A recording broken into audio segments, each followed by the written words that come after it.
Hello, everyone, and welcome back to the Alan Bernard podcast. Today, we're going to be discussing a very important topic for skilled workers planning their future in the UK, including bringing their dependents on a skilled worker visa in 2026.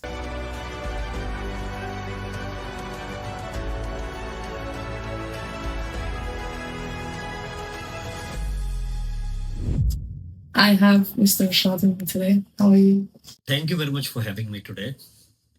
It's a pleasure to clarify the situation surrounding skilled worker visa, senior care worker visa, or care worker visas, and their dependents. Obviously, this situation is quite difficult at the moment due to discussions happening in Parliament and due to uncertainty surrounding these visa holders at the moment. Mr. Rashad, who qualifies as a dependent? So first of all, who qualifies for dependent visa? Anyone who married to a skilled worker, uh, that could be a spouse, a civil partner, or an unmarried partner as well. So for unmarried partner, you must have proof of living together for 2 years. You have to provide these documents to Home Office. And anyone who is not living together, they can provide documents as well, because in some cultures, it doesn't allow you to live together as an unmarried partner in Asian culture or some other cultures as well. So in that situation, you have to provide proof of communication. You have to provide that you went holidays together and you're spending some time together. So these sort of documents, documentary evidence you have to provide. Then another category is for children. Any child who's under 18, that child can apply as a dependent of skilled worker visa holder, or any child who's above 18, but he came as a dependent of skilled worker visa, he can or she can apply as a skilled worker dependent as well. So these are the main categories which covers dependent visa holder, and these dependents who can apply for as a dependent of skilled worker in the UK. Thank you for clarifying that for us. I really want to talk about a topic that's going to affect a lot of dependents. So obviously there's been a lot of confusion about the rule changes. What are the key updates affecting dependents in 2026, please? Right. 2026, before 2026 and 2024, there were some changes, major changes, which affected senior care worker and care worker visa holders, because they can't apply for their dependents to come to the UK. They can't apply for anti-clearance. So thousands of care workers who came after that, they can't apply, or they can't call their dependents to the UK to join as a family member. It was the biggest change in skilled worker visa. So that could be considered as a major change as well. So secondly, salary threshold is much higher as compared to 2022. In 2022, February 2022, when skilled worker visa category was announced initially, the salary threshold was quite low. There were a number of jobs which could attract very low salary, but now it's changed. In 2025, there are major changes in that, because the current government was under pressure due to other opposition parties or people who wanted less immigrants in the UK. So there are major changes into that. So that's why the salary threshold was increased in 2025. Thirdly, financial requirements. So financial requirements are changed as well in 2025. Anyone who is applying for visa, they have to see financial requirements as well. Then increased in scrutiny and genuine relationship. That's a new threshold which is introduced by Home Office in 2025, because Home Office had received so many reports. Even on airports, they interviewed some spouse or some husbands or wife who came together, or who were joining husband and wife. And Home Office did find few situations in which those were marriage of convenience. People were marrying to skilled worker visa holder just to come to the UK, when they are paying some huge amounts as well in order to secure their entry in the UK. So Home Office, after these reports or after these findings, Home Office had started genuine relationship test. So they are questioning whoever is coming to the UK even before granting the visa. There are some interviews they are holding in the countries from where these immigrants are applying. So that genuine relationship is a new thing, which is good thing anyway. But that's the scrutiny which dependent are going through at the moment. Okay, brilliant.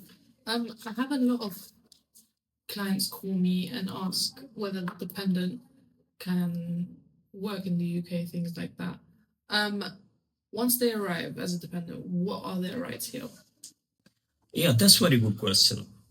I must say that UK is a heaven in this regard because any dependent who's coming to the UK, that dependent can work full time basis here in the UK. Secondly, they can go to school. Their dependents go to school. They can get into any education. They can go to university, and thirdly, they can get treatment, medical treatment free of charge from here as well. So subject to they have paid NHS charges, NHS skilled worker charge. So these are three biggest you can say that attraction for the world at the moment. That's why people come here because in number of countries people are sending their children to private schools and the tuition fees are quite high. So that's a big relief for them. Thirdly, if you see that in number of countries the health is private, so you have to pay to doctor or whenever you visit to hospital you have to clear your bills over there. So in the UK it's free of charge. You can go to any hospital, you can go to your GP and you get a very good treatment, or you can say that very good service from NHS, which is a big relief for the people. So that's the main attraction for the UK. That's why people are coming to the UK. So these are major benefits at the moment which UK offer as compared to other countries. In America, if you go in USA, you have to get a private insurance, or if you don't have private insurance, hospitals they are charging hefty amounts when you attend to hospital. So it's a very good thing. It's a very good offering from UK government if you're coming as an immigrant to the UK. Brilliant. There's so many unfortunate situations where skilled workers, for example, will come to the UK, work for a bit, and they end up losing their job from their employer.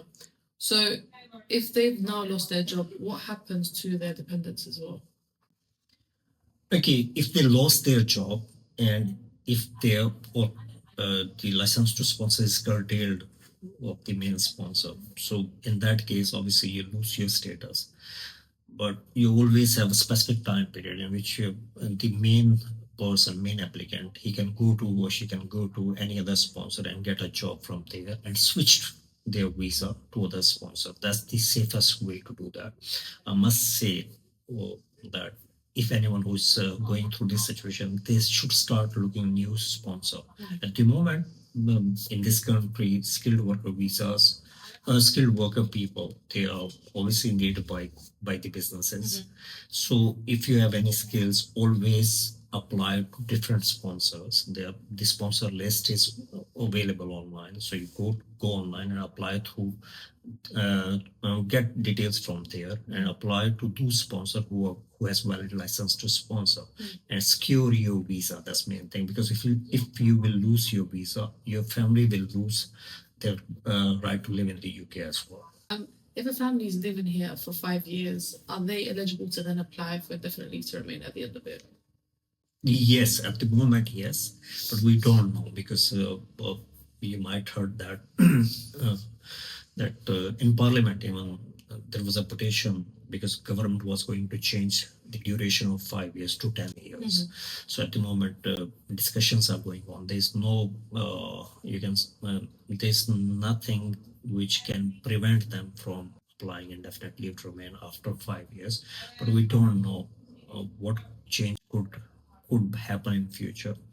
At the moment, anyone who is living as a skilled worker visa in the UK, subject to that they have completed those 5 years in the UK in a sponsored job, they can apply for indefinite leave to remain, and their dependent are eligible to apply for indefinite leave to remain as well. Thank you. There's so many applications that are made as dependents, but what are the common mistakes that happen when a dependent is making an application? Yeah, in practice, I've seen so many refusals in which people have provided insufficient information or insufficient documents, or documentary evidence is not sufficient to prove their relationship, like marriage certificate is not there, or birth certificates are not there. So these sort of documentary evidence which can lead to a refusal. I would suggest all of the people who are applying for any visa, it's always good to get a legal advice before applying visa. It could save your time, your money as well, and it will save the headache which you suffer after refusal. Yeah. Mr. Rashad, there's been a lot of changes for skilled worker visas, especially since the 11th of March 2024. Do you expect any further changes to be happening in the future? Yes, I do. There are thousands of changes has been done in the last 5 years. So we expect more changes at the moment. Shabana Mahmood, she's quite strict with regards to policies, and she wants that net immigration. What she wants that the figure must produce from the current figure. If we go on figures in previously in 2024, I think from March 2024 to June 2020, March 2022 to June 2024, 6,000 dependents they were applying per month. They were applying for dependent visa. So, which was reduced in October 2025. It was first time it was reduced from 6,000 to 3,000 people. So per month, 3,000 dependents they were applying for visa to join their main applicant. So it is already reduced, and after this change in care worker visa and senior care worker visas dependent restriction, it is reduced as well. So we are expecting more changes at the moment. There's a pressure on the government as well from opposition parties, as I said previously, Nigel Farage and other people. They are criticizing immigration. I don't know why they are not criticizing economy, but immigration, they are criticizing immigration. They're always going to criticize immigration. So we are expecting changes. Brilliant. Mr. Rashad, I want to thank you for coming on my podcast again today. Thank you so much for inviting me. You're very welcome. I will be inviting you again. If anyone has any questions, anything to do with their skilled worker visas and their dependents, you can comment down below and one of our team will be sure to get back to you. Thank you for joining my podcast today, and we'll see you in the next show.